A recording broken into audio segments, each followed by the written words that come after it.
নমস্কার বন্ধুরা, সীমার রান্নাঘরে সবাইকে স্বাগত জানিয়ে শুরু করছে আজকের রেসিপিটা। তো আজকে বানাচ্ছি মিষ্টি কুমড়োর ডগা দিয়ে এই সুন্দর একটা রেসিপি। তো কি করে বানাচ্ছি পুরো ভিডিওর সাথেই থাকুন। তো এই তো আমি মিষ্টি কুমড়োর ডগাগুলো নিয়ে আসলাম। তো এবারে একটু জল দিয়ে ভিজিয়ে রেখে দেবো, তাহলে এগুলো একটু সতেজ থাকবে, না হলে অনেকটা সময় পর যদি এগুলো কেটে নিই লাতায় যাবে। তো আমি ধুয়ে একটু রেখে দিলাম। এবারে ডাল ভিজিয়ে নেব। তো আমি এখানে মটরের ডালটা ভিজিয়ে নিলাম। তো এবারে আমি এই কুমড়োর ডগাগুলো কেটে নেব।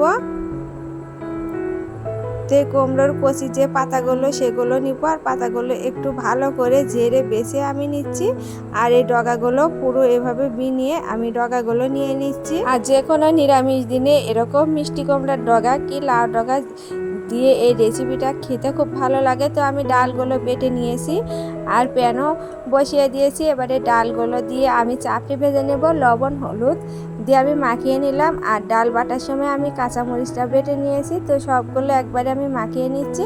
এবারে আমি প্যানে পরিমাণ মতো তেল দিয়ে এই চাপড়ি করে আমি এই ডালের চাপড়িগুলো ভেজে নিচ্ছি। তো আমার ডালের চাপড়িগুলো একটু বেশি হয়েছে, তো আমি একটু যেটুকু লাগবে সেটুকুই দিয়ে নেব, আর বাদ বাকিগুলো রেখে দেবো। তো আমি উল্টে পাল্টে চাপড়িগুলো ভেজে নিচ্ছি। তো এভাবে ছোট ছোট করে আপনারা ডালের চাপড়িগুলো দিতে পারেন, আবার বড়া করেও দিতে পারেন। তো বড়া করে দিলে এই যে সবজিটা করছি সেটা একটু রস রস থাকবে, একটু রসা রসা থাকবে। তো আমি একটু শুকনো করব, সেজন্য আমি চাপড়ি আকারে এভাবে ভেজে নিলাম। তো বন্ধুরা, আমার আজকে এই রেসিপিটা আপনাদের যদি ভালো লেগে থাকে প্লিজ একটা লাইক করে দেবেন এবং সাবস্ক্রাইব করে আমার চ্যানেলের পাশেই থাকবেন। আর যারা ফেসবুক থেকে দেখছেন আমার চ্যানেলটিকে লাইক এবং ফলো করে দেবেন এবং শেয়ার করে দেওয়ারও অনুরোধ জানাচ্ছি। তো তেলের মধ্যে আমি আবারও সামান্য তেল দিয়েছি। এবারে ফোড়ন দিয়ে নেব, সেজন্য শুকনো মরিচ দিয়ে নিলাম আর সর্ষে আর একটু পাঁচফোড়ন দিয়েছি। তো ভেজে নিলাম।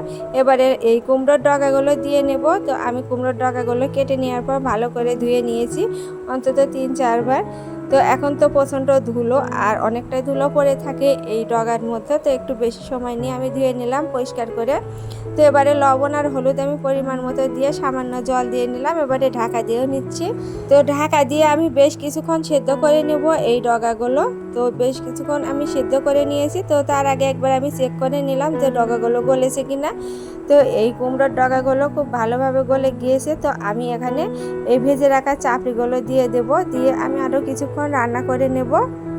তো এই যে মিষ্টি কুমড়ার ডগাগুলো সেগুলো যেগুলো জালি সেই ডগাগুলো নেবেন। যে মোটা মোটা হয়ে গেছে সেই ডগাগুলো নিলে এর টেস্টটা ভালো আসবে না। তো আমি সমস্ত চাপড়িগুলো দিয়ে একটু নেড়ে চেড়ে একটু রান্না করে নিচ্ছি, আর একটু ভেঙেও দেবো। খুব বেশি ভাঙবো না, শুধু একটু 2-1 বার এভাবে ভেঙে দেব।